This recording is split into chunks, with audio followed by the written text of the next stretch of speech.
Hello everyone, I am at Thousand Steps Beach. I'm going to give you a glimpse really fast. No, actually I can't flip this around. Oh, here, sorry. I wasn't even thinking. Okay, so there you go. I've just gone up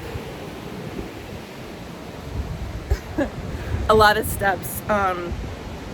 It's high tide. There's a couple that came down here that are locals, and I was really glad to be able to talk to them, and they said, oh yeah, this is high tide. When it's low tide, you can go down there, you can walk on the beach all the way to another beach and then go up the steps there.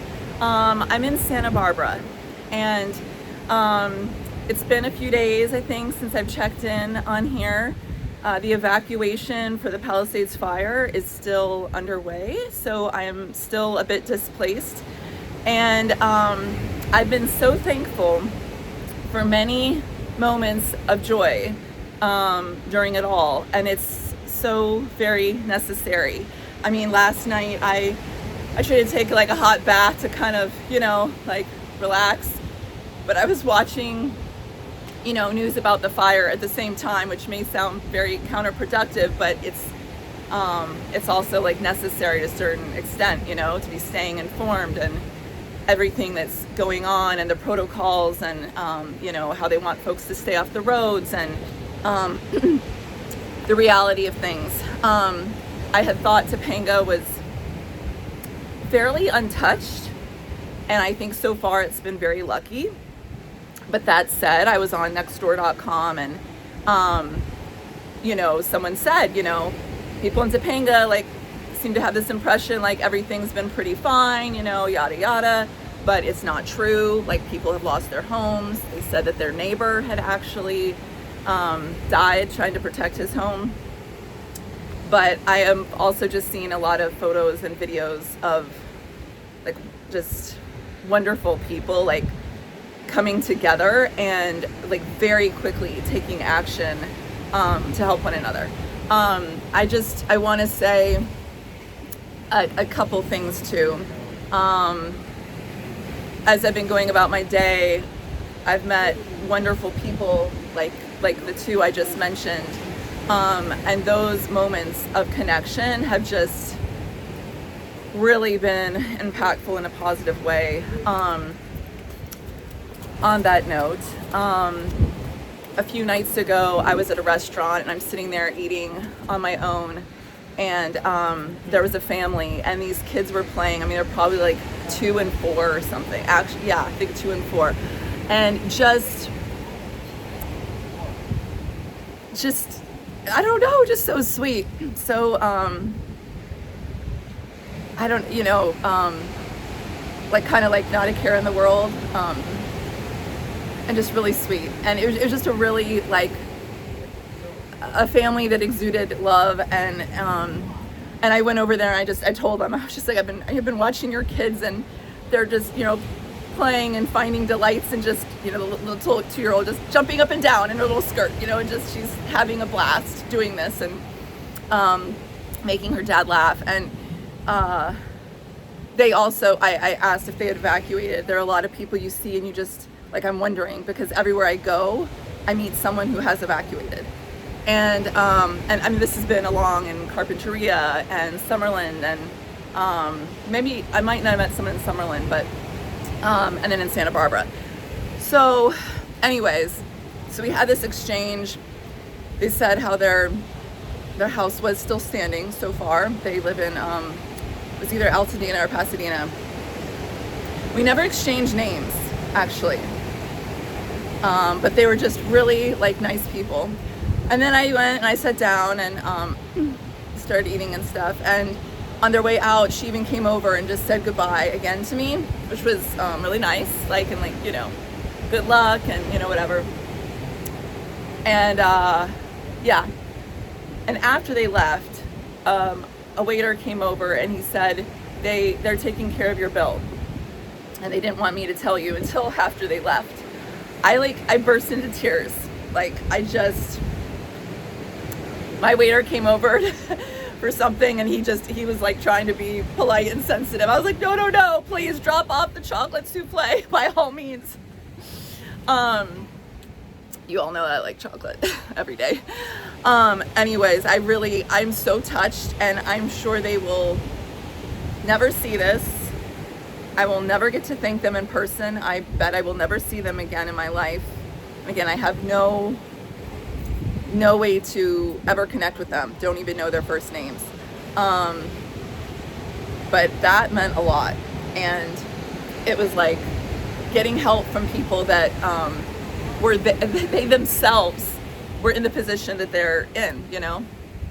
And with 2 kids, you know, it's a little easier for someone to like put me up, or for me to, you know, manage my own needs on my own, versus having a family of 4. And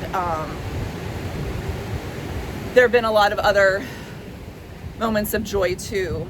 A woman I met randomly, I'm gonna show you more of this at another time soon, but she wrote a book, and she gave me this book, and well, it was about a girl who lost her like baby blanket, and she goes like around the world like looking for a baby blanket. And I love books that are about like adventures, you know, around the world, and that reference different places, especially when it references like places I've been. That's kind of fun. But it made me think about my baby blanket. I have 2 that really mean a lot to me that are home, and like hoping that they would survive, and being like, oh gosh, why? I wish I'd gotten organized and like grabbed those. Like I knew to do that. You know, I've been informed, make a list, know what you want to grab. I would have wanted to have grabbed at least one of those. Again, does it really matter? It doesn't in the grand scheme of things. You know, I'm safe, so. And I feel like, oh yeah, and then last night as well, I go into this ice cream shop, and I start talking to whoever's there, and when something comes up, I asked a girl that was behind the counter, oh hey, like, you know, so do you work here? And she's like, oh no, you know, no. And well, anyways, point is very quickly we established that she had left West Hollywood to be with her family up here because her family had to evacuate. I said how I had to evacuate, and there was a guy that was working in the ice cream shop helping out his family because it's a family business, and he lives in Venice, so he's also up here right now temporarily. And so I also kind of, hi there. Hi. I don't know, you're so fine. So I kind of connected with him over, also, you know, I told him, oh, you know, during the pandemic, you know, I helped my stepmom in her roller skate shop, and I helped my dad in his train store, and you know, it can be really special and full of meaningful moments when you're, you know, working in a family business, a small family business. And the ice cream was like exceptional. I mean, truly. And he's like, oh, you evacuated? Like, what is it you want? It's like, you know, it's on the house. Like, we're taking care of this. We'll take care of you. Like, and I was like, maybe just, because I'd say like maybe half a scoop of this, half a scoop. He's like, oh no, we're giving you more than that. Oh my gosh, I like gorged myself on ice cream. But seriously, I'm not just saying this because it was given to me as a gift at the end of the day. All the 4 flavors. I think I tried 5 different ice cream flavors, and they were all like amazing. Like really, like couldn't have been better. And I have a discerning palate for dessert. So, anyways, yeah, this place was so great. So I'm going to put the name in the video description for you. Cuso's, I think, is the name of it. Like Cuso''S. But I got to just like double check that. But yeah, small, fairly new, family-owned business in Santa Barbara, and it's just so delicious. Yeah, really, really delicious. So anyways, I feel like I've gotten like gifts along the way from like generous people, and as well as like the gift of really just like a friendly conversation with people. That's been so great. I've gone to a couple train related spots along the way, and I'll be sharing that with you. It's also definitely been a source of joy.